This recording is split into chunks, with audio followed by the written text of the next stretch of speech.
Hey Hollywood fans, welcome to this week's show. So as you can see, we took a week off last week because we went straight into the edits. It's an absolute banger of a show. We're super stoked. We've been waiting 3 months to go GXCC racing once again, and we were able to go out with you beautiful people. It was Dust Bowl racing, but it was a really well laid out track.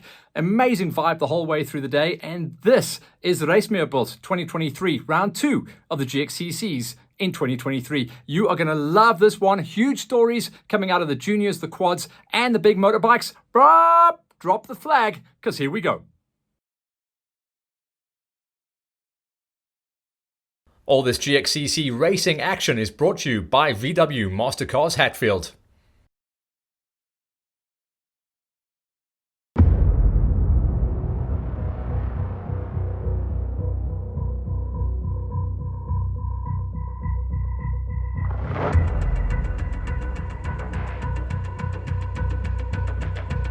We're back, it's GXCC racing time, round number 2. Vian, we've been waiting a long time for this one, dude. Yeah, it's been a while, eh? Unfortunately, well, not unfortunately, but yeah, there's been some other races in between and we had to give a gap. But guys are pumped and ready to go today. We've been stood on the start line there. Oaks are still pulling in here. Diggers is going to be rock and roll once again. We call it a Dust Bowl race, but hopefully it's not going to be too bad today. Yeah, last night there was a couple of drops that came down and we thought amazing, you know, but I don't think it was enough to really settle the dust. But yeah, we're so glad to be back at Rysmierbult at Diggers in Pub and Grill. You know, these guys, Ferdi, the owner, yeah, he's such a big, passionate lover of motorsport and specifically on motorbikes, and he's helped us tremendously to get everything ready for today's race.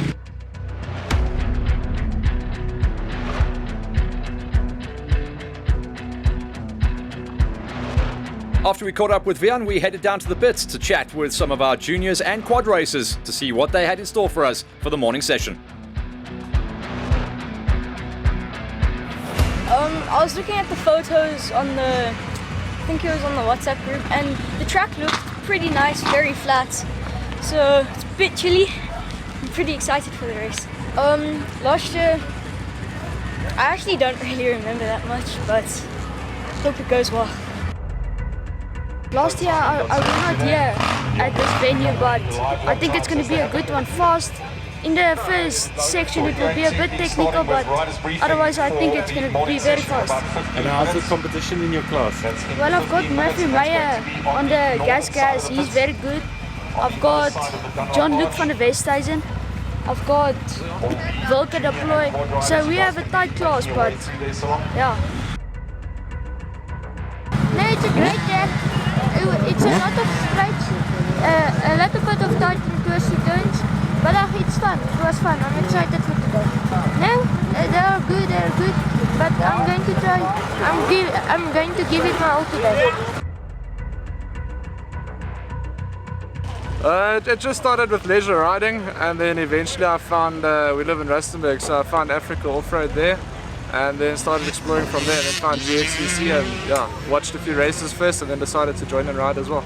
And how are you liking it so far? No, awesome, yeah. Like it's a terrain that they have, it's awesome with the competition as well, so yeah, no, enjoying it. You've obviously watched a few videos of this place to see what the terrain's like. How are you expecting it to be today? Quite fast, but I know there is going to be some tight and twisty surprises in there as well, so yeah, going to have to be away. It was a tough race. Lekker went into the corners, tough section first one, and then at the open fields I got not so much luck. So yeah, I just hope the bike lasts this year. Keep up with the pace, just to keep the bike together. Good luck today. Thanks man, appreciate it. Yeah, look, we've been to Rysmierbult quite a few times. One of the best venues for the season. We've been racing here for years and hopefully more years to come. It's definitely a very demanding track. It's very hard track, and a few lurkers just to look out for. Luckily, morning session on the quad is going to be fine for me. I won the last round, and then it's on the bikes. Well, that's always difficult to say. Hopefully, no issues. Get the whole shot and just get some fresh air, and try and preserve the body for the afternoon session. Ja, ons was laas jaar hier so geweest, die baan was baie lekker geweest. Die eerste stuk was lekker tight en twisty geweest. Verder het hy lekker oopgemaak, die koppietjies en daar, die famous koppie van Rysmierbult, maar verder was die baan mooi geweest. Vandag wanneer ry lekker ry, klaarmaak, goed doen en dan net dit geniet. Yeah, look, they had a good run here last year. It's a tough place, tough on the bikes, but we can only go and do as much as we can do today. One or two little issues, but we'll deal with them as the day goes on. I don't know. I think it's going to be dusty today. I don't think there's been too much rain out here at that time of year again. Again, whole shot, you've got to try and get away and hope for the best. See what we can do. First gate, as always, would be our quad, starting things out with the Q1s, where it was round number 1 winner Brian Herbst. All eyes were on him to see if he could get the hook that he's famous for and get the launch. This time around, the magic unfortunately wasn't there. A little bit of wheel spin. Remember, the Q1s were the first riders out the gate, so there was a lot of heavy dew in the early part of winter, and Herbie would have to push hard to go up against his closest competitors and the rival that is going to be Franco Pretorius. Franco, though, was on the number 2 spot. Brian managed to get himself through there, but they were going to be in trouble because it looked like this was going to be a high-speed track, which favored the Q2s. Vernon Pretorius had his best outing getting out of the gate, but all eyes were going to be on Hannes Simon. Very strong on the Q2s, often goes out and actually beats and gets the overall on the day, so the Q2s were expected to run the fastest and hottest lap times of the morning session. For the Masters gate, it was Xander Franken. All eyes would be on this guy at the moment. He's looking to nail down his big number 1. He is so strong at getting out of the gate and being very patient with his racing as well. Just 4 riders on his gate, so he had it pretty easy, but he would be chasing on to the back end of the Q2 races. For the vets, Barney Barnard knows this terrain extremely well, favoured his 4x4 Can-Am as well.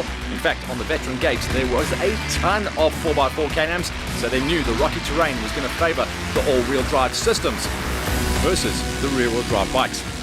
On the quad ladies, similar situation for Liesl Barnard. She has a couple of quads in the garage. This time around, she's decided to go for the 4x4 Can-Am.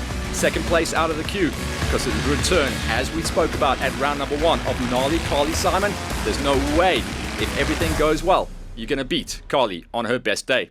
For the junior gates, it was going to be just over 70 kilometers of racing, and it was going to be the senior 85s opening up the queue. Well over 20 riders heading on out there, and everyone seeing what they could do to beat the might of Murray Smith. Murray is so strong off the queue as well, but also Franco Free, the famous 400, hard to beat. But there was a lot of bar banging and smashing, and it would take around about a lap and a half for the kids to figure out where they needed to be. But the senior 85s was stacked as always. Junior 85, similar situation. Well over 20 riders going out of the queue. It looked like Jake the Snake got a good pull going there as well, but he would have a lot of competition. Once again, the riders would take a little while to figure themselves out. Looked like Rickers van der Merwe got a good pull out the gate as well, so he was slotted nicely inside of the top 5. For the 65s, smaller gates this year, but very condensed as far as the championship goes. John-Luc van der Westhuizen for the Vans Racing Husky squad got his nose ahead once again. The championship points leader, GJ Kutsia, was on his wheel, as well as Matty Mayer, Vilko Deploy, and Declan Richards. These guys are going to be banging the whole way through the season. On the 50cc gate, Trav Levy got a slow pull off the gate. Looked like he was going to be able to run inside of the top 5, but he is the biggest kid out there, so he's got a power to weight ratio situation that plays against him. The faster kids out there are the smaller ones, Kellen van Deventer and, of course, Campbell Dupree, the winner of round number 1 on the 50s.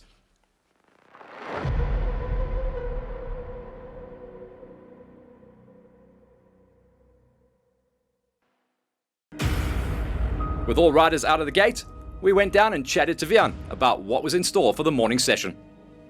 Morning session always about the juniors and the quads. Good numbers for the quads, good numbers for the juniors. Talk to me about the junior track. Junior track is just over 17 kilometers.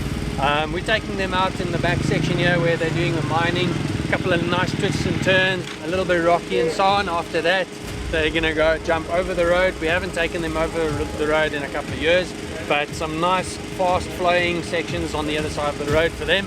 And nothing difficult.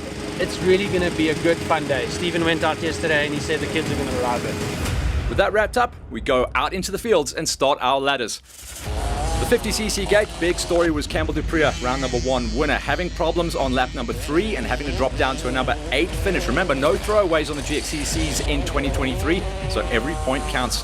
Barnard Blicknort was up the road with a number 7, with David Goosen having a strong ride into a number 6. That meant he was going to be on the podium. Lincoln Deister has tasted podium champagne before, so a number 5 was no massive surprise. Good numbers on the page though. Trav Levy, who is desperate to make the move next season up into the 65s, but at the moment he is muscling and dwarfing that little 50cc Honda right now. 4th place, that's happy days for him. He's getting a lot of experience under his belt before he moves up and starts clicking gears.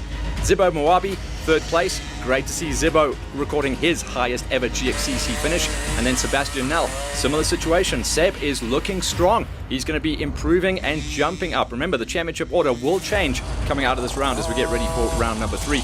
Kellen Van Deventer, strong in the early running as well. Saw a little bit of clear air, banging bars in the early laps with Campbell Dupree. And then, once Campbell had those problems, all about Kellen running and hiding.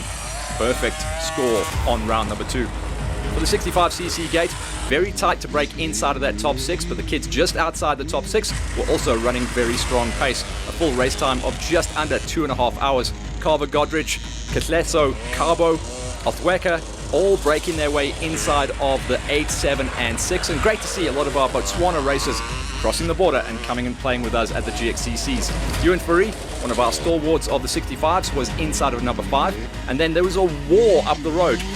4th and 3rd place on the day was all about Declan Richards and Wilco Deploy. Deploy riding out of Rubine Racing, and then Declan Richards riding out of Vans Racing Husqvarna. Husky versus Yami, and they were all over each other the whole way through the day. Eventually, Deploy just getting his nose ahead for the number 3 spot, beating out on Richards. Jean-Luc van der Veste is in 2nd place here at round number 2. His best ride on the 65s on the GXCC gate since he has jumped onto the bigger machine, and he'll be happy with that. That'll also improve his championship chances. GJ Kutsia, round number 1 winner, takes another win at round number 2, so he's going to be stoked on that. 85 juniors, the biggest gate and hardest gate out there at the moment.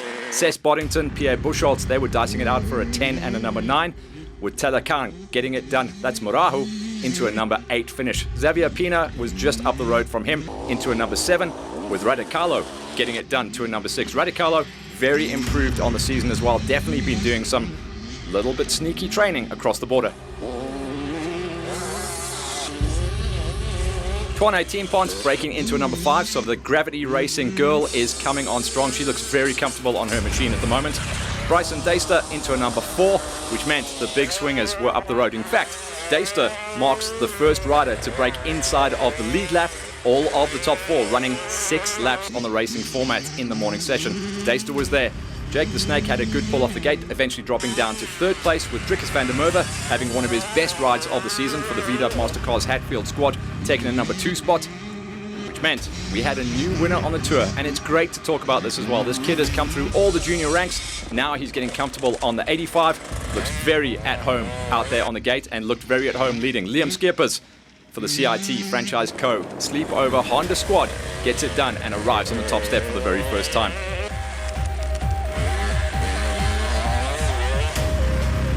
For the senior 85s, huge gates once again, with Matthias Tiempont this time for the Gravity Racing squad, breaking in number 10.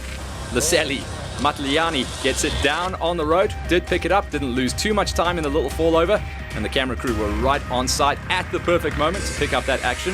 Dylan Besadenhout into a number 8, the crack really not holding Laselli back too much. He's going to score those points inside of a number 10 finish. Lacheli Maparoni into a number 7, with Derek Van Asperger to a number 6. All of the top 10 recording 6 laps on the racing format, and big numbers for the kids that were inside of the top 6. So Van Aspergen with a number 6, number 5 going to John Bart Maritz, another rider who is looking to potentially move himself up into the high school 125s for next year, doing a little bit of double duty. Tally Stradum looked very good on his KTM machine, the 711, running big numbers the whole way through the day, and he did stay in that lead bunch. Franco Free was up the road from him, the famous J400 getting it done. Franco also doing double duty as he prepares himself for the big jump up next season onto the high school 125s. It was Honda's formation flying out front though, as Jaden Als finds his magic. Remember, this kid was so good on the 65s last year. A little bit of work to figure out how to get the best out of his 85, and now he is number 2 spot with Murray Smith in the number 1s. So the Honda boys going 1 and 2. Smitty though, undefeated on the season so far. He is going to be hard to beat, man.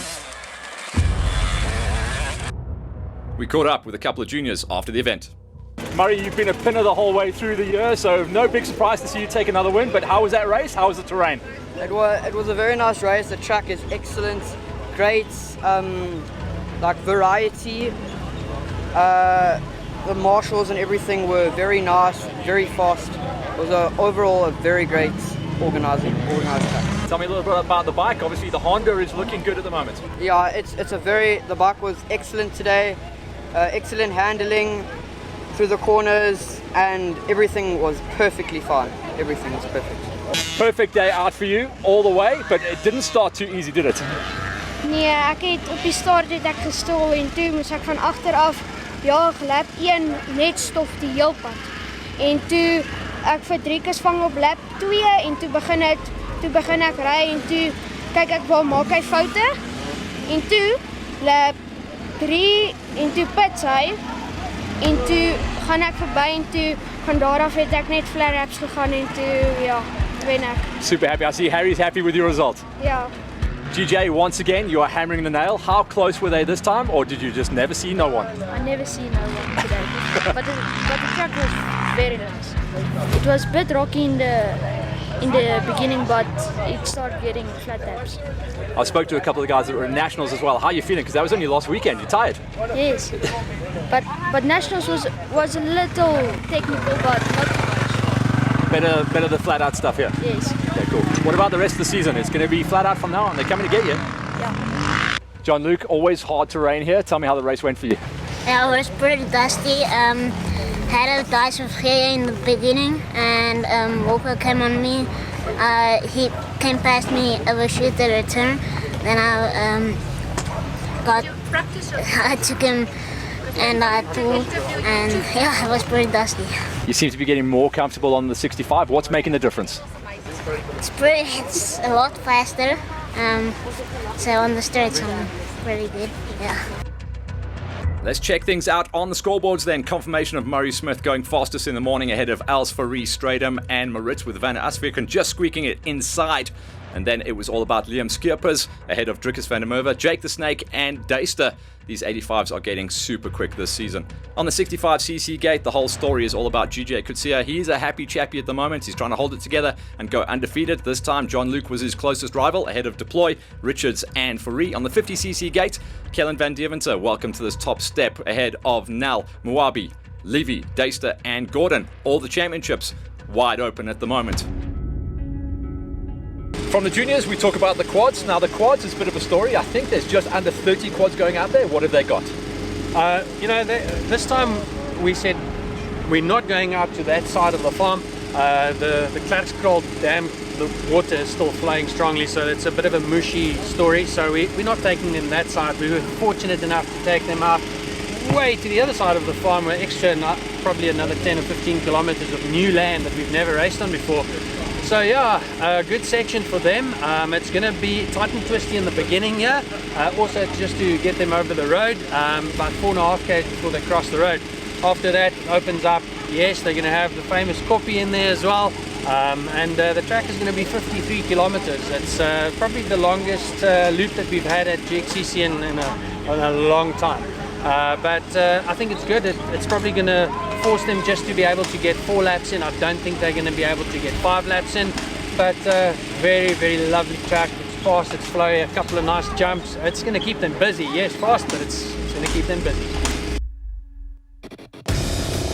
Out into the fields then, picking up on our ladder climbs. Remember, the quads were the first riders out there on the big 53-kilometer loop, so they were the first to open up the racing terrain. Karine Thiessen, who's a championship threat, had problems, only completing 1 lap, which meant Kern Brits on the Kawasaki was able to move herself up into a number 4 spot. The Barnards rocking and rolling in the 2s and 3s. Younger model of the Barnards, Nicole Barnard, getting it done with the Can-Am into a number 3 ride, with Liesel Barnard a little bit further up the road into a number 2 spot. Remember, these guys are going to have their hands full this year as multiple ladies quad champion is back and swinging hard. That's Gnarly Carly. At the moment though, Barnard and Barnard, that's Liesel and Nicole, doing a good job of things, running in the 2s and 3s, but they were around about 22 minutes off the pace come the end of racing from this lady. Riding out of the EMD QCon Racing Squad, Gnarly Carly Simon could not leave racing alone. Took a little bit of time out to get married, had a couple of kids, came back to racing. The L22 running big numbers and putting a couple of the lads up the road to shame with her big lap times. Welcome back to double wins to Gnarly Carly. The quad veterans, where we're going to potentially see a new winner and a new champion on the season. Remember, it's all about Francois Berger trying to defend his title, but he's having a problem with that in this season because the pace is so strong. He also had issues on the day. Davy de Wet and Francois Berger only completing 2 laps of the event. Sways Blicknort. Most of these guys did complete a 3-lap racing format, with just the winner going on for a 4-lapper. Sways did a good enough job for a number 5, with Johan Bronkhorst having one of his best days at the office as well. He really enjoyed himself. The man from Rustenburg making the trip and one of the huge supporters of the GXCC Tour.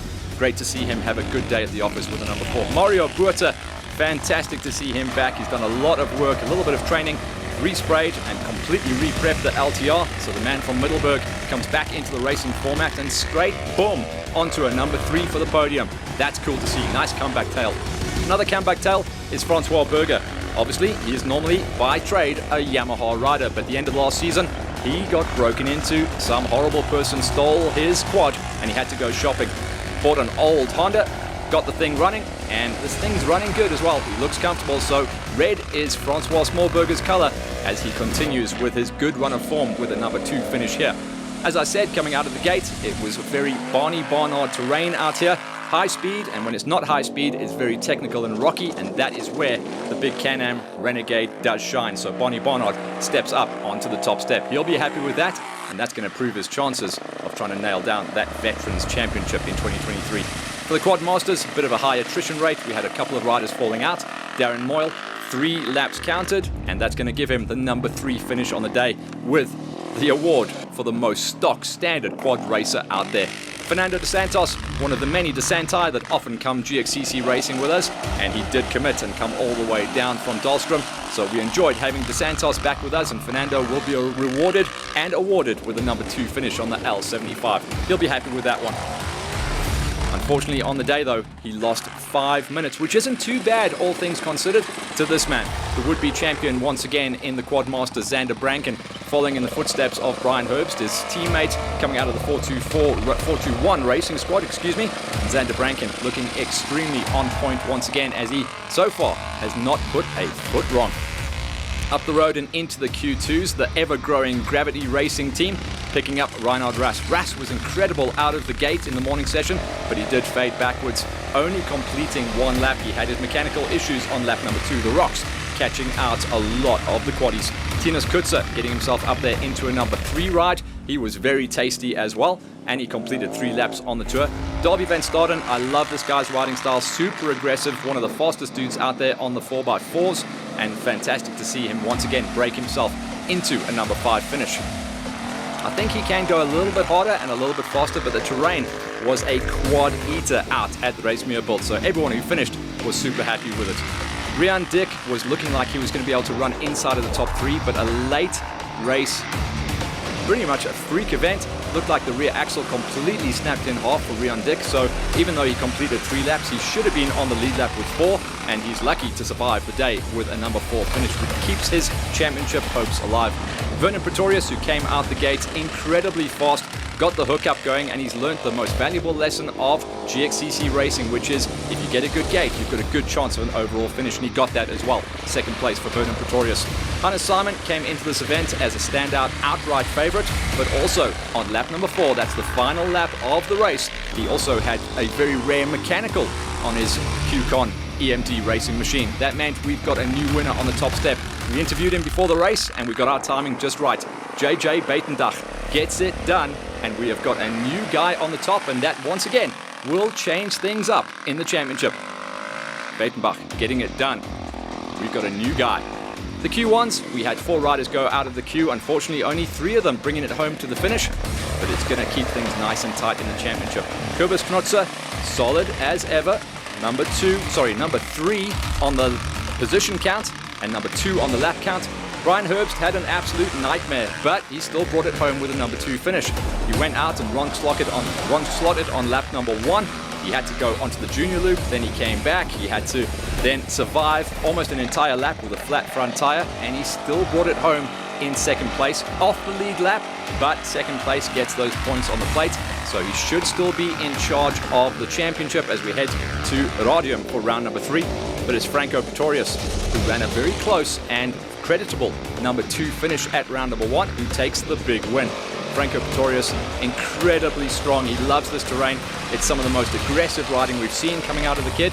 And he not only took the win in Q1, but he took the quad overall as well. Congrats. Franco's on a burner.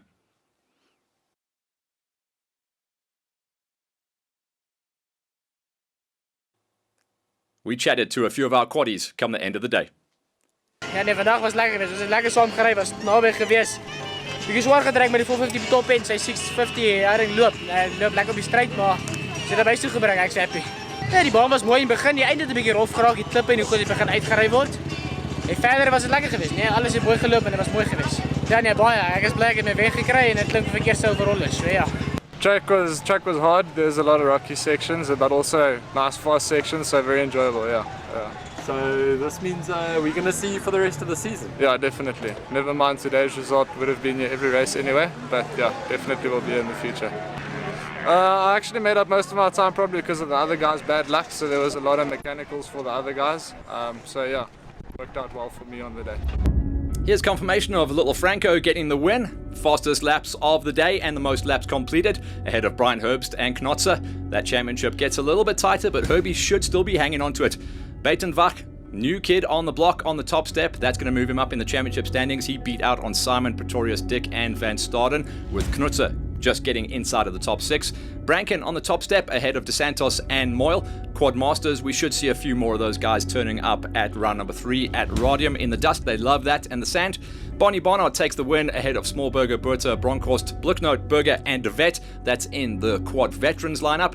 And then going forward into the ladies, Nolly, Carly, Simon, 3 laps counted and hammering almost over 35 minutes ahead of Liesel and Nicole Barnard, with Kern Brits and Corrine Thiessen rounding things out. That was the morning session with the juniors and the quads. We'll get ourselves ready for the afternoon with the big senior bike categories.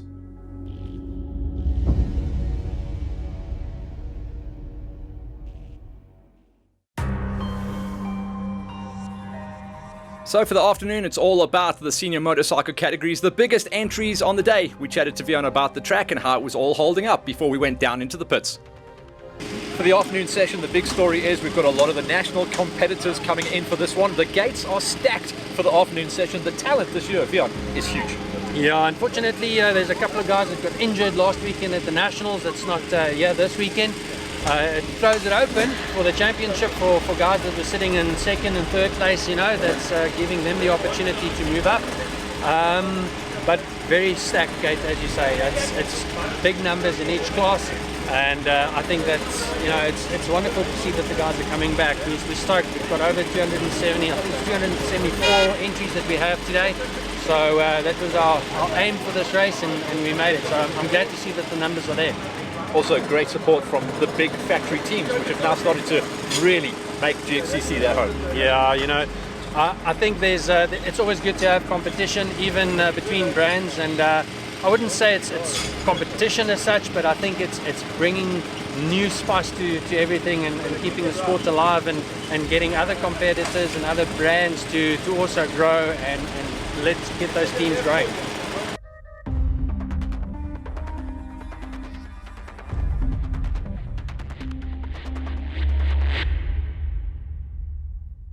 Laurie, back at the business end of racing, dude. Welcome. Yeah, thanks, Matt, so much. Yeah, it's good to be back.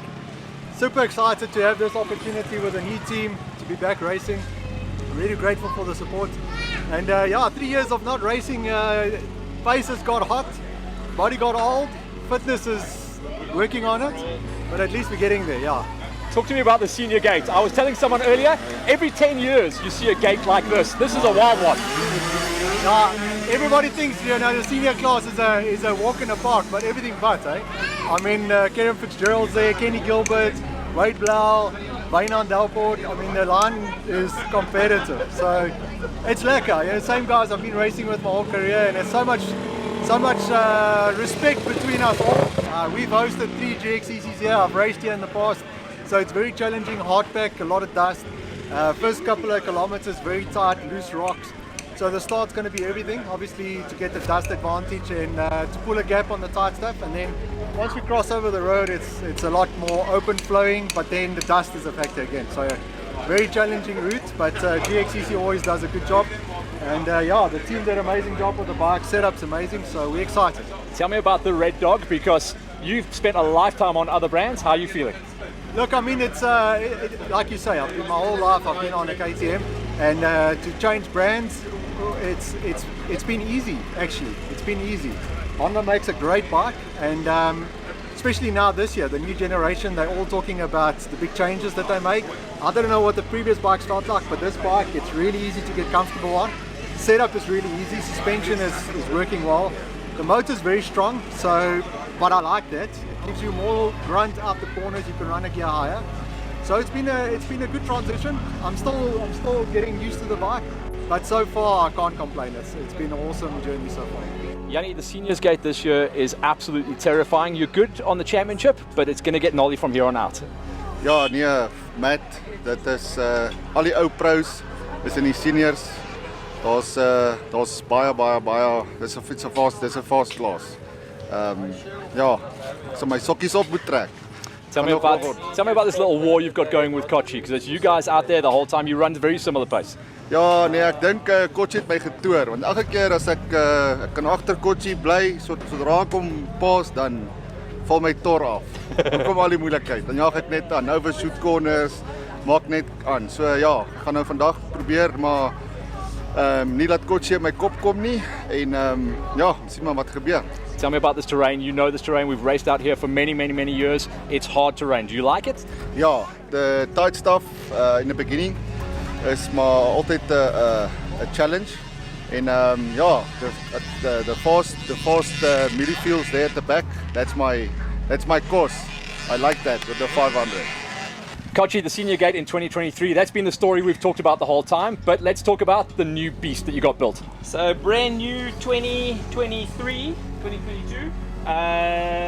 450 FX through Zach from Shimwells. Obviously between Zach, Bram and Andre, they put a deal together for us. Went to go and see Yamaha. So nice full factory bike, pumped with everything, all the bells and whistles that come with it. It's tricked out. We did the suspension.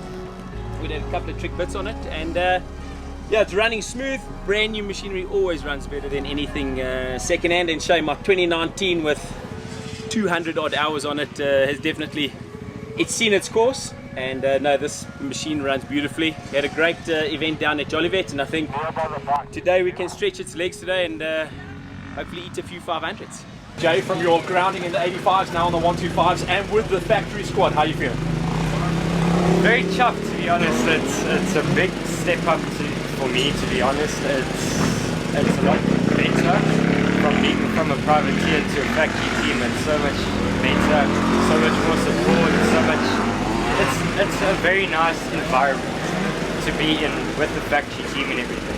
So much help and everything.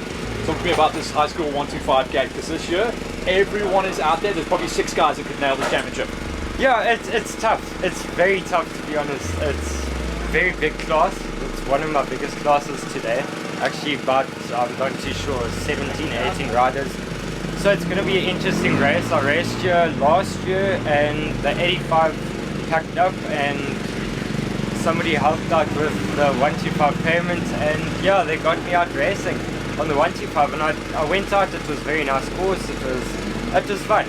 Just like last time, and I'm sure it will be fun this year as well. Yeah, GXCC round number 2, good to go. Yeah, good to go. Yeah, we're out here at Rysmierbult, venue I've been familiar with for the last few years. You know, so hopefully that plays a bit of an advantage. The bike's good, I'm feeling good. You know, with the national last weekend, the fitness was also good. I've had some ups and downs winning the first national, you know, so that's definitely a confidence booster. Last weekend was a bit of bad luck, you know, but we're out here to have some fun. I'm blessed to be here, you know, so yeah, we're just going to enjoy the day, and yeah, we'll see how it goes.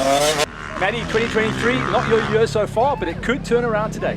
Yeah, it's been a bit of a struggle. We had to miss out on the first GXCC due to my shoulder operation. With the nationals, they haven't gone as planned with Rhino Park, shoulder issues, and then Jolly Fair time trial issues, but no, today I'm looking forward to it and I'm ready to go out and race my dirt bike. Yeah, man. This is hard-packed terrain, so it's going to be hard on the body for sure. What have you got in the tank? I'm ready for it today. Whatever comes, I'm ready for it, and I hope today's a fast day. I hope the wind picks up a bit and takes the dust away, because I think it's going to be dusty today. But no, the copy's going to make it interesting, and I'm ready for what the day holds. Johnny, Rysmierbult, it's a good track for you in the past, but how are you feeling this year on the Honda 250? Yeah, I had a big crash in the beginning of the year. I'm trying to get my momentum back. But yeah, I've always been good at this track, and I'll try and get a podium this time. This gate though, that's what we've been saying this whole year. This gate is gnarly. Yes, this gate's huge. The field's so deep. It's like a top 5 is good. You know it's dust bowl racing, so it does come down to that old thing, whole shot. Whole shot. I've got my whole shot device there, and I got the whole shot at the first race, so I'm going to try and do it again. So yeah. Dav, you're one of the kings of the overalls in 2023. What have you got for us today? Because this is tough terrain and there's a lot of guys on the gate. Today is going to be interesting. I haven't raced here before, so we'll see how it goes. The terrain looks nice on the pictures and all of that. But we're going out here today just to finish and not try anything special, because we'd rather come home in one piece than in many. Nationals is higher on the charts this year. Definitely. We've got a national motocross coming up soon, so just get the points done today and no mistakes, and keep it safe, because nationals are what count. Look, you're going to be in the dust because you're second gate, but you should be able to tick off quite a lot of those 450s. I'm going to try my best, but like I said earlier, just going to see how it goes and hopefully get out front, but we'll see how it goes. Don't want to mess up. So. Devastator, this is your track. It's got you written all over it. It's hard pack, it's loose, which means this thing is going to be wagging the tail. Yeah, I'm very excited for today. I see there's a lot of dust here, but just going to keep my eye on the road and finish. Everyone knows it's dust bowl out here, so you've got to get a good gate, and yeah, I think you can do that. Yeah, if you're going to start, yeah, I need to get a whole shot for the dust and stuff, but we will see how it goes. Mikey, not your favorite venue for other reasons, but you're back, you're banging, and it's a big gate once again. Yeah, no, I'm keen. It was a bit of a last minute call for me to come out here. After the national, I wasn't going to race, but Harry got me out, and I'm happy to be here now that everything's ready. Looks awesome. We got good weather, and yeah, I'm keen. Hard packed terrain, you loving it? Yeah, I'm used to it. I mean, the GXCCs are all, very similar, and I've been pretty dialed in over the past 2 years, so I know what I'm in for. And we did race here last year, and it was a very enjoyable track, so I'm keen. The gate though, man, this gate this season, there's a lot of competition, eh? No, for sure. Unfortunately, Gareth Cole and Hayden Lowe are off the gate for this one, sadly. But yeah, we've got a few riders on the front line there that are going to challenge, so I'm keen. We'll see how it goes. Yeah. You're getting more comfortable, even happier with your Honda every single time. Small developments, small tweaks, so it's just going to get faster. Yeah, definitely. It has been a little bit back and forth, changing here, there, from race to race. Every time you think it's perfect, you get to the next race, it's not quite perfect. So I think we found a happy medium now, and we're going from here. Like you said, yeah, we'll build up from here. Brawler, back to one of the old school, old town tracks. You've got to be good on this one. Yo, I love this place. I had my first GOC here back in the day, so it brings back some good memories. But glad to have you here in person. It's always nice checking you on YouTube and everywhere, but it's nice seeing you again. Thanks, Brawler. But talk to me about this gate as well, because there's a lot of talent out there this year. Definitely. I think the OR1 and OR3 gates are definitely the most stacked gates. Everyone is proper fast. So you have to bring your A game, be on it, don't make mistakes, don't push too hard in the dust, and then I think it's going to be a good race. It's funny to say you're on Honda for 2 years, but it's really only 1 year because you were on your back last year. So how's the setup on this thing? Yeah, now last year I was just looking at it, looking pretty there in the corner, but now I finally got on it. Love the setup. Justin sorted me out with the Olins in the front, so it's proper. The whole bike is insane. Honda is really supporting me a lot, and the bike has all the power. And yeah, it's great from Motors Klaksdorp. Bew does a lot for me, and just the oils, the Fuchs oils are running, making this bike run smooth. So the setup is insane. Rooster, my favorite privateer, and probably the oldest or longest years or mileage on the bike in the pits. Yeah, last year, as you know, I was sponsored by VLA, so I had the Sherco 300. Back on the 500 again, and man, did I miss it. The old thumper got me the R1 Pro Am Championship in 2021, And yeah, back on her now. She's on 281 hours, and what a beast. Nothing like it. But perfect for this terrain as well, because it's hard pack. You're struggling for traction out here. Yeah, last year we came out here, similar time of year. I was on the Sherco, and it was a great race. Here we've got a bit of a new section of farm which we haven't ridden before, so I'm keen to see what it's all about. The last race we did was the National, and the National was a bit of an enduro. I mean, it was hard work on the 500, but I don't think there's anything difficult on that bike. She fronts flawlessly, and we just work hand in hand. What a beast. On the OL1 Pro Gate, like I say, you're the privateer. How do you get yourself into that place to line up with all those factory bangers? It's daunting, make no mistake. OL1 Pro Am was great. I mean, you're there with a lot of guys that they bang bars, but you know, it's not as overwhelming as being there with next to factory riders. You know, they have a limitless budget, they've got a team, they've got a training regime. You know, we out here paying to play, and you know, it's easier said than done a lot of the time. I think being sponsored last year really made me appreciate just how much any sort of help goes such a long way. Yeah, it's been a struggle with everything happening in the country right now. It's been difficult to get out here. But I mean, thanks to those two, who without them, none of this would be possible. Almost time to go racing then. The Rooster going to be lining up with this guy, Mikey Pentecost, the championship points leader. A absolutely stacked, and I know I've been using that word a lot, but that is the story of the season in 2023. A stacked gate coming out of the big bangers in the OR1s. Absolutely everyone out there trying to see what they could do. We also had a comeback of Charon Moore. And did he come back? Yes, he did. Charon Moore getting the big pull off the gate, going up the inside. Francois de Grief, the kid, was up there. Mikey Pentecost sweeping around the outside. Everyone was trying to see what they could do because they knew this was going to be Dust Bowl racing. You had to edge out your competition however you could do it, because it was going to be straight out into the fields and you could kick up that red dust and just gap the rest of the competition. Moore, Pentecost, the Brawler, everyone was out there to see what they could do. On the OR2 Pro Gate, Dav Cocker and the Devastator going at it hammer and tongs. These guys did not want to give an inch. It was super aggressive passing and nudging the whole way through the start maze. And we also had Teak Harrower, who we've been a little bit quiet about this season so far, but here he had a great pull off the gate on the MCA Gas 350, and he went out in the number 3 spot. So not too much dust for him to suck in the early part of the day. The scary OR3 gate, this is a wild one. Tyron Beverly was there banging bars, Eric Merry, Ryan Peltzer, Curvis Bester, and of course you had Johnny Buerter and Vian Wenzel. I mean, you can pick any one of those riders and maybe one or two others to see who is going to take the win. Peltzer did a good enough job to get clear in the early stages, but everyone was chasing hard. Matty Wilson also just about stalled off the line. He had to come all the way from the back of the pack. The high school 125s, all about the return and classy form of the Moto Klerksdorp's YZ125 of Derek Carron, but he had Brandon Clark and Nathan Westerdale. Those were the guys that were running closest to him in the championship for very close competition in the early stages. But the most important thing was that Derek was clear air on lap number 1. For the seniors gate, 1 or 2 riders getting a little bit caught out and looping out goon style, but everyone was there to see what they could do. It was like a pro gate this time around. Wade Blau had come back into racing. It was the first time at GXCCs that we had seen Lawrence Mahoney swing a leg on the new Honda, and of course the battle that is Kochi and Podkita was raging once again in the number 3 battle. These guys were going to go super hard and super fast.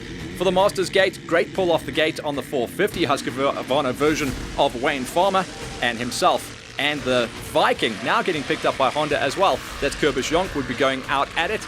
Peter Hall, though, is in classy form this year, getting picked up by Pepson Plastics on the Kawasaki. So this was great for the manufacturers' war. Husky versus Honda versus Kawasaki versus Yamaha and Sherco. One of the stories on the Shercos as well was Anthony van der Walt getting an incredible pull into a number 4 spot.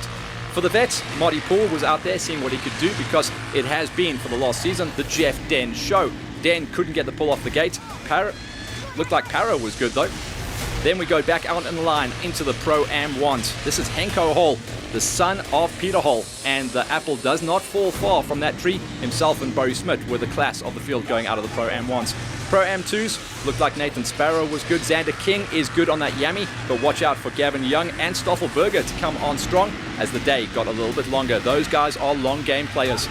In the Pro-Am 3s, watch out also for Francois Smut and Francois Smallburger, Cheeseburger we like to call him, and Ben Geldenace, as well as Ruby Roo, that's Ruben Stratum.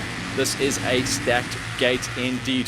The OR4s is an interesting one as well. This is obviously for the juniors, allowing them to move on up here. The 150, that's Franco Ferri on the 400, and Drickus van der Merwe getting a taste of 250 four-stroke racing action. These guys are going to be interesting to watch. For the ladies' gate, we combined them between the pros and the amateurs. Natasha Tepuch is looking like the standout champion there. Nicole Duplessis, the pocket rocket, going to be so good as well. She looks like she's improved her training program also. Woo! That was a strong gate. Let's head on out there and see what the ladders tell us. The heat came up in the afternoon for sure, and all that morning dew was gone. It did dust up big time.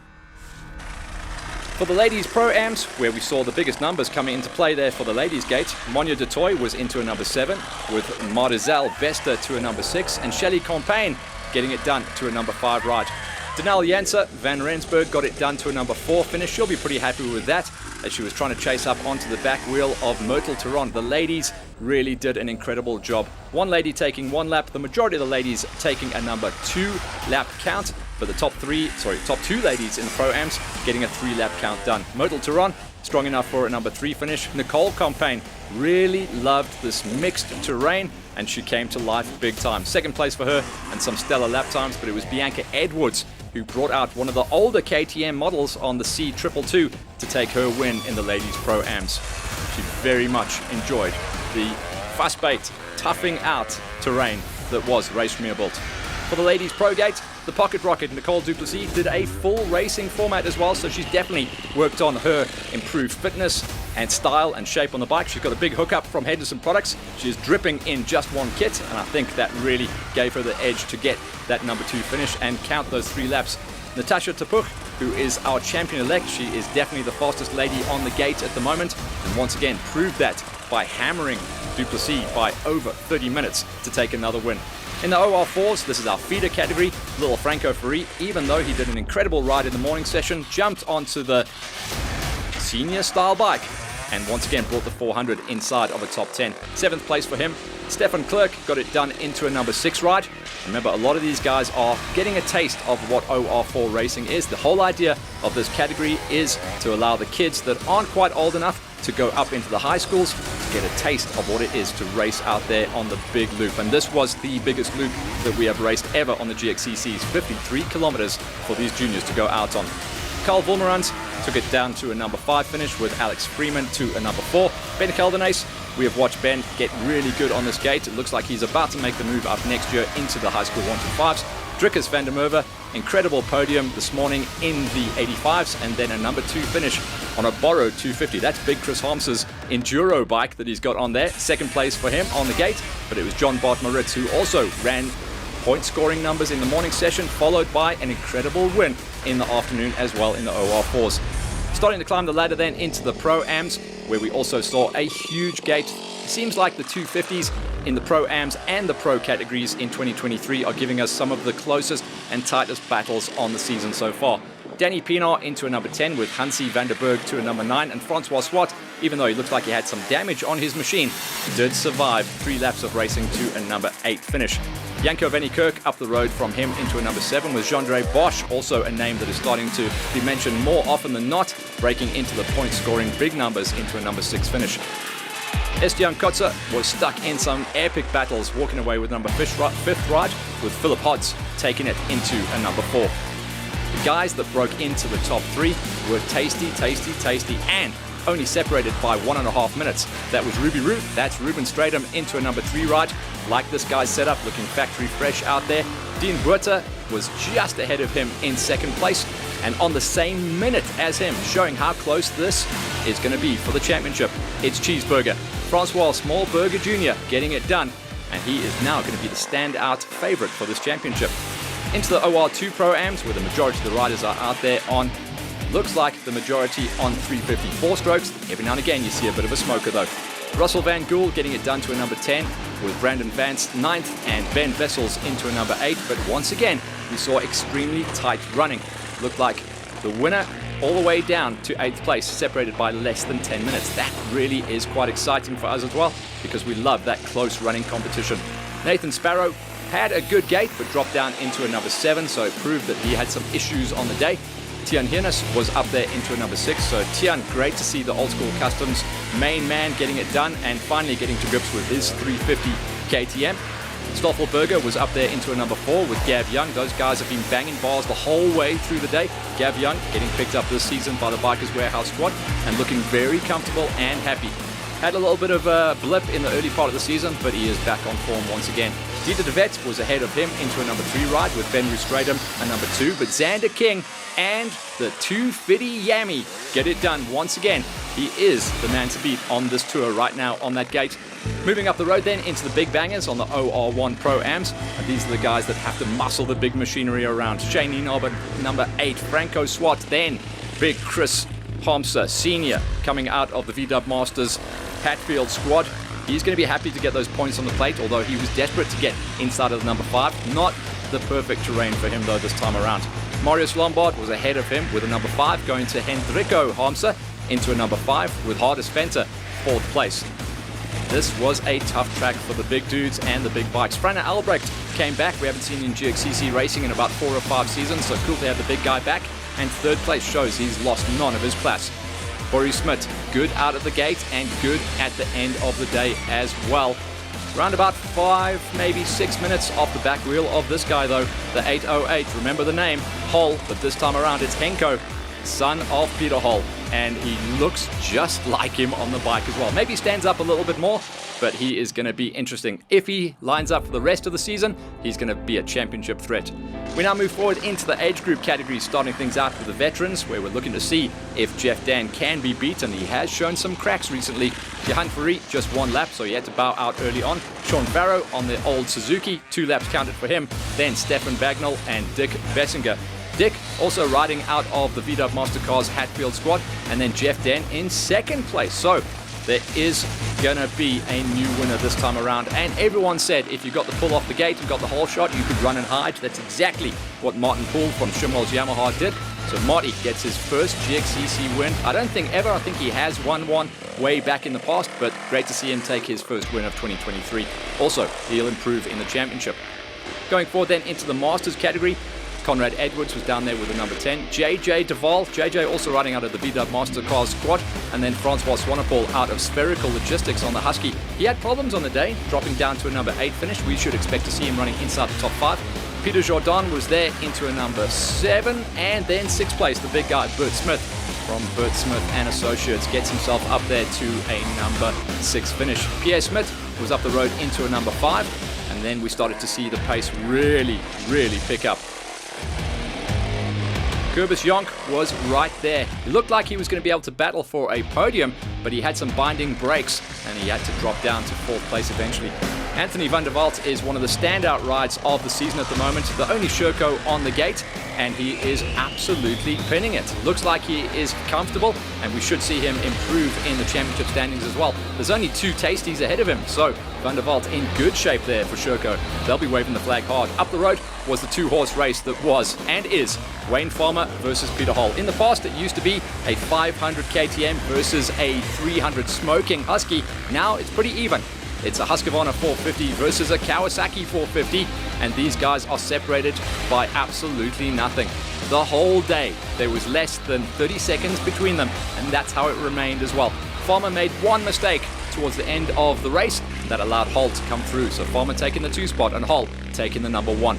In the seniors then, that's the pro category for our seniors, we also saw some incredible pace, especially for the guys running inside of the top 5. Ryan Smith was down there in a number 10 with Conrad Sieber number 9 and Pierre Buchholz taking a number 8 ride. Tian Rabi also counted on 3 laps, would walk away with a number 7 finish, and then all of the top 6 riders stayed on the lead lap. That's the exact same number of laps that our pro category racers did, and that's what I've been saying.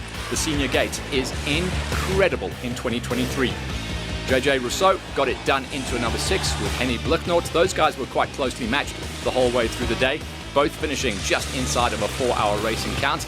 But inside of the top 4, it was the usual suspects. Yanni Potgieter for the VW Mastercars Hatfield squad hit a tree early on, and the helmet held together. But I tell you what, he had to push hard. In the early stages, it was him and Kochi as always. Kochi was pushing hard. He did make the pass on Potgieter in the early laps. but he could not bridge the gap to the top two. So it was a lonely second half of the day for Kochi on the brand new built 450 Yami coming out of Shimwa's Yamaha. The story of the day, though, for the seniors was the war between Lawrence Mahoney and Wade Blau. Looked like Laurie had it done, wrapped up, as he now comes out and starts representing for the CIT Franchise Co.'s sleepover Honda squad. Late on lap number 3, he collapsed some spokes in his front wheel, lost some time out there on the lap. Wade Blau was able to make the pass and maintain the lead all the way to the finish. And it's great to see Wade Blau coming back and playing with us at the GXCCs. He's been out of GXCC cross-country racing for well over 6 months. Moving then into our high school category before we go all the way to the pros. The high school's giving us strong numbers. I think we're going to see some different winners on the season. I don't think it's going to be a one-horse race. Some of these guys are getting super tasty. Alex Grobler was down in number 10 with Dion van Stad, Cameron Farrell, Ewan Harmser, and Lohan LaRue. Lohan LaRue looked actually very comfortable out there on the day. Timmy Blake looking so strong. I like this guy's approach. He's really taken his racing seriously for the Vans Racing Husky squad in 2023. Nathan Westerdale, a long game player, a championship player, 4th place. He won't be super happy with that, but he'll be comfortable to be able to take a whole haul of points back with him. Brandon Clark, yeah, he is so strong. He's taking multiple junior championships, and now he gets himself ready for the full attack on the 125s. 3rd place, and not too far off the pace of our leaders. Looked like he lost around about 4 minutes to 2nd place. That's Blake Young. Blake, bit of a flying below the radar kind of guy. He really is strong. We'll be keeping an eye on Blake Young the whole way through the season because he looks like he may be able to improve. But he's got to find around about 8 minutes to get up onto the back wheel of Derek Karam. Karam was absolutely flying. He got the whole shot. He ran the numbers. Never saw another 125 the whole way through the day. That's 2 for 2 for Karam. Now into the pro categories. The 250s on the OR3 Pros is gonna be gnarly the whole way through the day. Let's start things out with Victor Toy. He broke himself into single digits to a number 9. Then it was John Buerta. Just didn't find the track to his liking here. Looks like he had some issues, but he did stay on the lead lap, so nothing too nasty. Just didn't get the gate that he wanted to and got stuck in the dust. Tyron Peltzer was up the road from him with a number 7 situation. Before we start talking about the guys that are looking at the championship as a whole. 6th place, Tyron Beverly. He had his elbows up early on. He was banging bars. He did go down the road once or twice on the day, and that lost him some time. And it just seems like on this gate, you cannot make any mistakes. But Tyron Beverly is improved and looking strong. The factory Husqvarna SA rider that is Ryan Peltzer, he saw clear air early on, but he did have an overshoot. And on lap 1, when you overshoot, about 10 dudes come past you. From that point on, he was on the back foot. Kobus Bester got around him as well, and Kobus Bester records one of his best ever rides at the GXCC since stepping up into the pro category, riding out of Boom Husqvarna.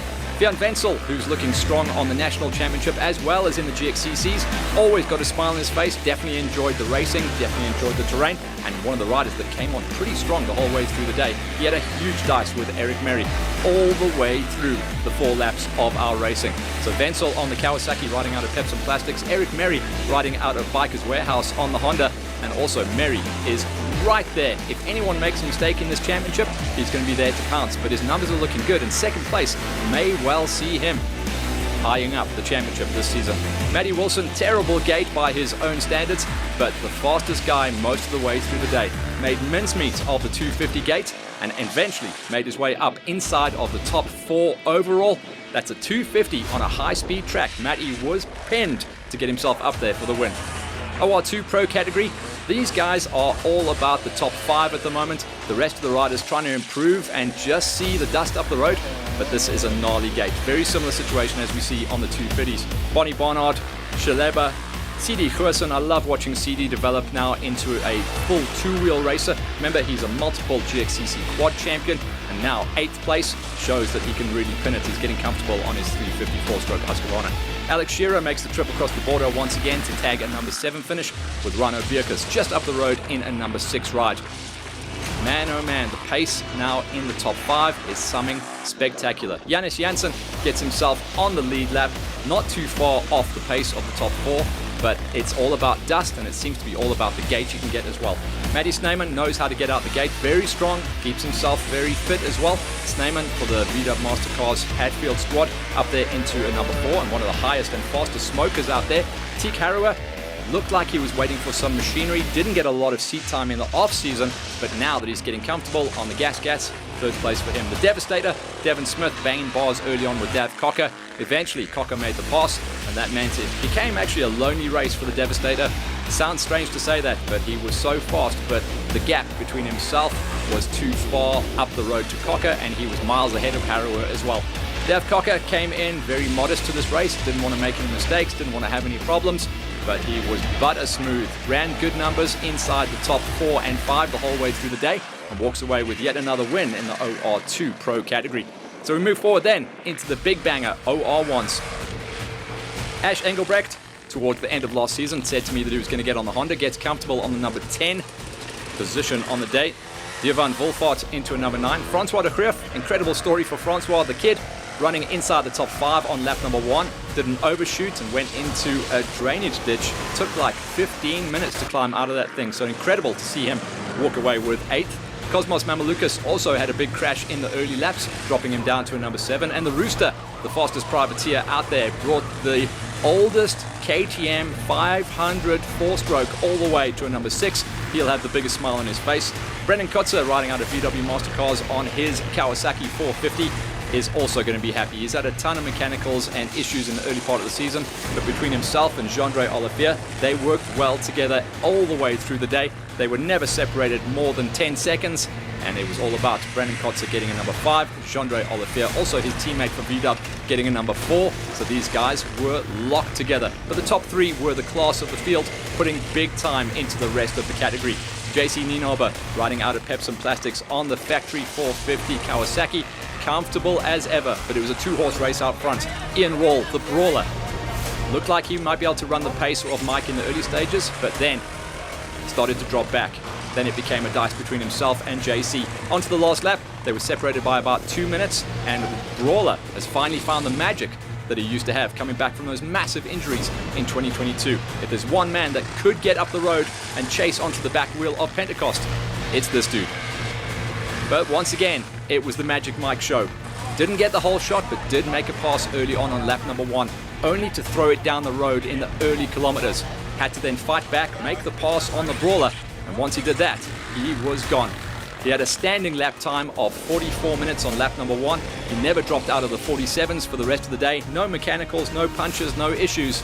Magic Mike hammering the nail once again, going 2 for 2 at the opening 2 rounds of the GXCCs. Honda will be super stoked on Magic's performance once again. The win in the OR1 Pros and the overall on the day at Rysmierbult.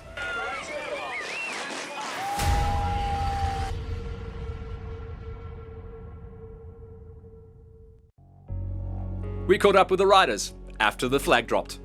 Magic, always great to see you smashing a big win, but it didn't come easy today, hey? No, definitely not. On the beginning, I had a lack of dice with Sharon. Nice to mix it up with some different guys, you know. And then I had a little fall, and then had a little dice with Ian as well. So it was a good first lap.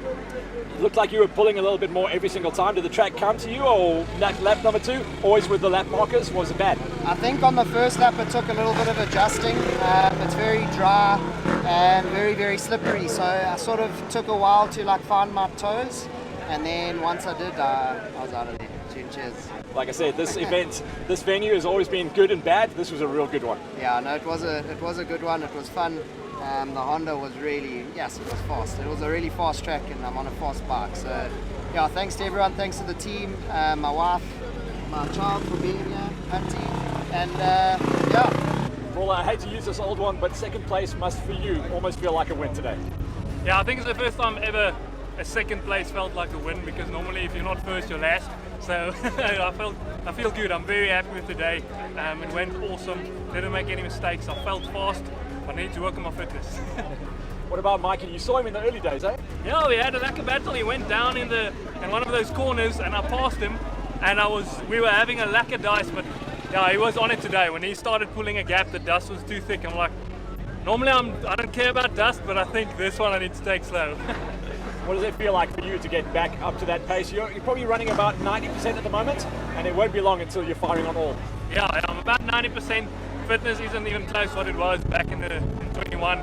But yeah, I have the best setup with Honda and Burrows, and Hugh Levy really sorted out this bike. And cycle suspension, Justin always knows what to do. Also, I just want to say, I accidentally let someone crash, and whoever that is, I'm really sorry. I know it was between that tights, and I was kind of in a hurry, and you went down into a rock, so I'm really sorry about that, Drew. Dav, good overall today, another win in the category, but yeah, good numbers on the high sheets. Yeah, today was actually quite a tough one. I was going in today to take it a little bit easy and just take it easy to save myself for the races coming up, but I had to push a little. Matthew Wilson, he was on it and he kept me on my toes the whole of today. But yeah, it was very, very dusty, but which I had to focus a lot. But in the end of the day, happy with where I came and we'll go for the next one. Off the gate, looked like Devastator was wagging the tail as he always does. He always does there. Hey, he just snuck me on the inside on that first corner, and I managed to get past him quite early. Otherwise, it would have been quite a story with all of that dust. But I managed to get past him and stay out front. Matty, it looks like the day finally came right for you. You were on the money there. Yeah, I know. Today was a good day for me. We didn't get the jump we wanted off the start. Got about 5th or 6th at the start, and I knew today's going to be a long day with the dust. So I just pushed as hard as I could, and everyone else's mistakes, I was able to capitalize on that, and I didn't make one mistake today. So my bike, my 250XC, she ran smooth, and I ran smooth, and today was a good day. I can definitely see this is a big bike track because there were some long sections there. Yeah, today I was using 6th gear a lot. I'm very glad my XC has 6 gears, so I'm very chuffed about that. Eric, 2-spot in the 250s, but also a very strong overall. This was a good track for you, eh? Yeah, it's not what I really liked, but it worked out. I got a good start, and I think that helped a lot. I was in front of everyone, had a clear track for the first lap, so... And Matty said he got stuck back there and he didn't find you for a long time. Yes, but as soon as he caught me, he left me. Yeah, it was good racing because Bjorn also caught me at the end, so it kept me on my toes the whole time. Bjorn felt through a fight back, man. You came on strong at the end there. Yeah, no, it was a lucky day, you know. I was riding, I was just having fun. Didn't have the best of starts, so I had to come back.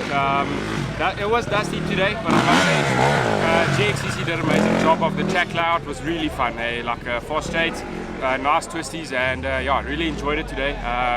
Yeah, all the glory to my Savior Jesus Christ.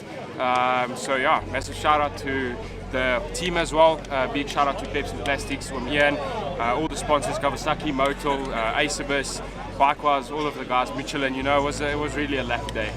So I'm happy to go. I think I've got 3rd. I don't know. I think so. So really chuffed with that. So yeah, I'm looking forward to the rest of the season. Derek, nice to see you back on the money once again. Good track for you. Yeah, it was a very nice track. I was able to take a whole shot. And then actually about 2Ks in, I had a little crash and then I fell back to about 5th. Then on the first lap I made my way up to in 1st position and I just tried to keep it there.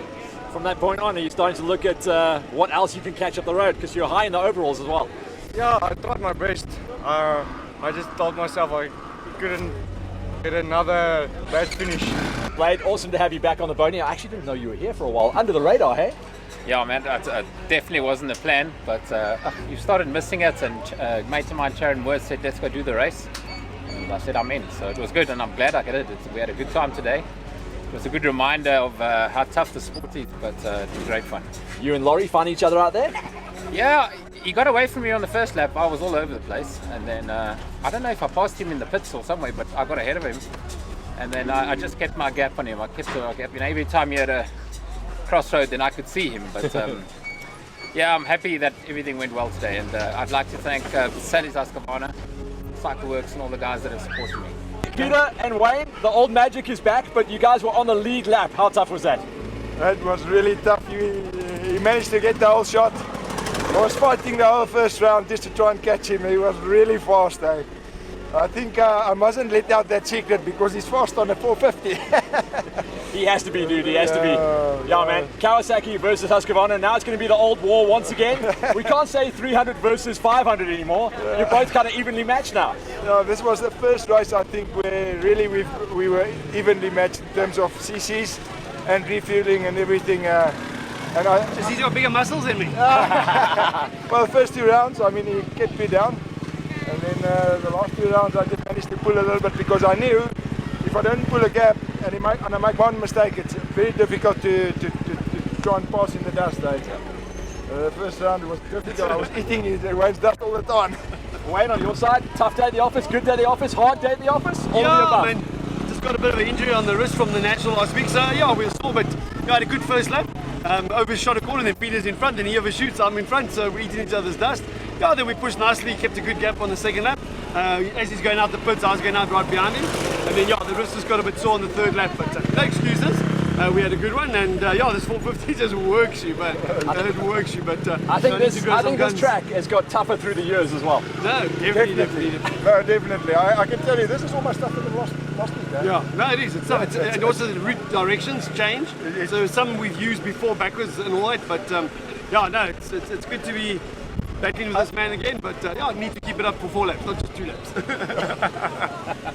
Here's confirmation of Magic Mike on top, beating out on Brawler, Nienaber, Olivier and Kutzer. Vieira, his best ride of the season so far with a number 6 finish to break himself into the big point scoring positions. OR2 pros, Cocker, Smith, Harrower, Sneeman, Janssen and Bierkus. This is a tough gate, but there's nothing tougher than the pro OR3s. Matty Wilson, an incredible win, putting 7 minutes into Eric Merry. Merry is a good bet for the championship at the moment. Himself and Fensel consistent. Then Bester, Peltzer, they're going to be picking up the pieces. For the high school, Karam, Young, Clark, Westerdale, Blake and LaRue. But it's cool to see a 2 for 2 score coming in for Karam there after his problems down at the Nationals. For the senior pros, Wade Blau makes a return to GXCC Racing, beating out on Mahoney. But that was a close race. Kochi and Potkita pick up the pieces of the number 3 and 4 ahead of Blicknort and Rousseau. For the Masters, look at that time, separated by 30 seconds. Peter Hall and Farmer, the class of the field. The Sherco of Anthony van der Walt, incredible ride for him, beating out on the Viking of Jonk. For the veterans, Marty Poole getting it done ahead of Jeff Den. So Den finally shows a crack in the armor ahead of Bessinger. Then we go into the rest of the categories for the Pro-Ams. Henko Hall upsetting the apple cart there, taking a big win ahead of Smitty, Albrecht, Fenter, Hamza, Lombard and Chris Hamza Sr. down there with a number 7. OR2 Pro-Ams, the smoking YZ 250 of Xander King gets it done ahead of Stratum and DeVette, with Gav Young and Stoffelberger picking up the pieces of the 4s and 5s. Then into the OR3s, Cheeseburger looking to nail down this championship. Very improved on the season. Great to see him banging big finishes ahead of Buerta, Stratum, Hobbs and Kutzer. Then into the OR4s, the junior upstarts. Double duty for John Bartmaritz, double duty for Drickus van der Merwe and Ben Geldenaes in 3rd place ahead of Freeman. Then into the pro ladies, just a 2 finish this time. Natasha Tapuk though, class of the field, and Nicole Duplessis 2nd and staying on the lead lap. So she's showing some big improvements so far this season. In the Pro-Am ladies, which gave us the biggest numbers on the ladies gate for the afternoon, Edwards beats out on Compain, Theron, Janssen van Rensburg and Compain. Very good times coming in for Edwards. So that was it, all wrapped up in a bow coming out of Rysmierbult. We hold our breath for about a month and a half before we head to Radium.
All this GXCC racing action is brought to you by VW Mastercars Hatfield.